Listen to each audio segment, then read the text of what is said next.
sa tanan nga ready subong sa gym, gina-invite ko kamo sa aton nga Linasan Festival. So ang aton activity subong is ang aton nga Fire Road Show, KD Fire Road Show. Ang nagpasakop dira amo ang mga 7-day course naton diri sa Barangay Takuling. Sa aton mga bisita, sa aton nga mga makisig ng mga firemen, so enjoy nato ng adlaw upod sa aton mga kabataan.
Ari kita subong sa Barangay Takuling, and we have our Barangay Lady Captain, Lady Gonzales. Mom, again, congratulations. Thank you, sir. Kaga, of course, welcome to Barangay Takuling as we celebrate our 5th Linasan Festival. Oh, subong ano naka-showcase, subong dili sa tutas to ni siya nakita ko. Yes. So, kita sa Tastu Gym in Barangay Takuling. It's day 2 sa ato na Linasan Festival. And sa subong na adlaw sa subong na adlaw aton upod ang mga daycare preschoolers naton sa lain-lain na daycare preschoolers sa Barangay Takuling, 6 centers kita di sa Takuling. So together with, of course, ang amon na ever supportive partner, the Bureau of Fire Protection, headed by Sir Hardy Laza, ang ato na chief sa Libertad Extension na BFP, si Sir Del Yomes, ang ato na partner for the CFAG and other activities naton sa kabarangayan, si Sir Lapuz, and the rest of the families ng Bureau of Fire Protection. So, kita di subong niya tubluan ng mga bata how to be the little fireman. No? So, may mga drills, nag-enjoy ang tanan-tanan, hindi lang bata, pati mga nanay. Sila ang first ever nga barangay na ginikunan sa KD Road Show, Fire Square. KD Road Show, kamugid ang first. Oh, so to thank you for the opportunity, no? So, since we are the first na ginbutangan sa KD Fire Road Show, no? So, privilege and blessed naman ang Barangay Takuling. Nakita ko may haraman daw sa side. Ano na sa top? Yes, sa piyak na side, sa ato na gym, may medical mission kita wherein ang mga bata sa daycare regularly gina-consult sa ato ng medical doctor sa health center.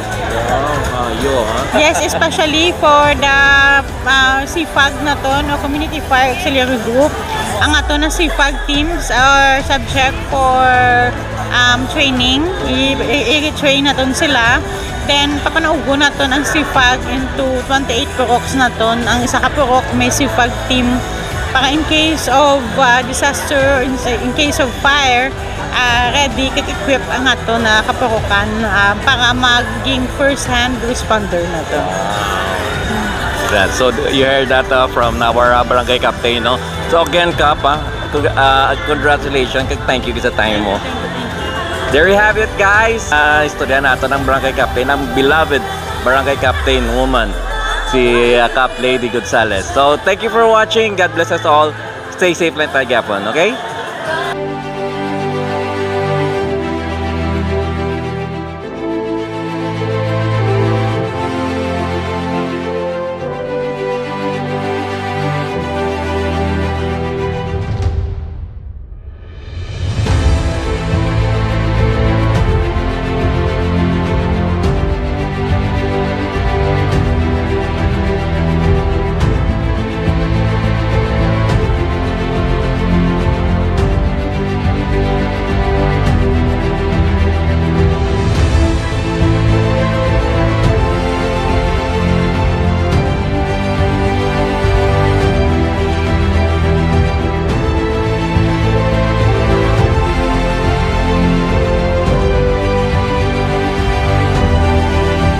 Oh, hello everyone!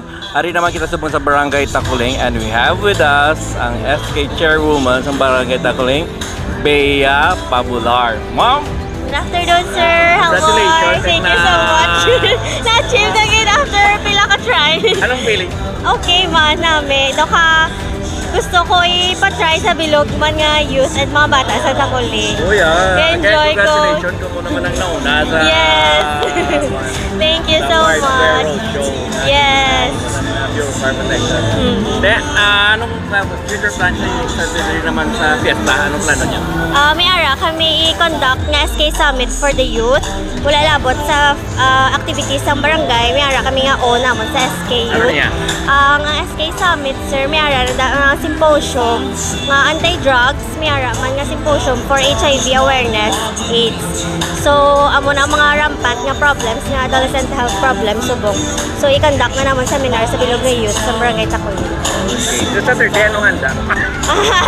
Actually, damo, sir, may ara the powder party and live band, of course, sa Kali Island. Yes. Invited ka, sir. Local artist? Yes, mga local artist. So there you have it, SK Chairwoman Bea. Thank you again, liwat ma'am. Okay, so see you Saturday diri sa Barangay Takuling nga mamista tadi. Yes. Aga nagano ta nga aton nga chibok ay house to house kita. Yes. Okay? Thank you, guys. God bless, God bless. God bless, sir. Thank you so much. Salamat.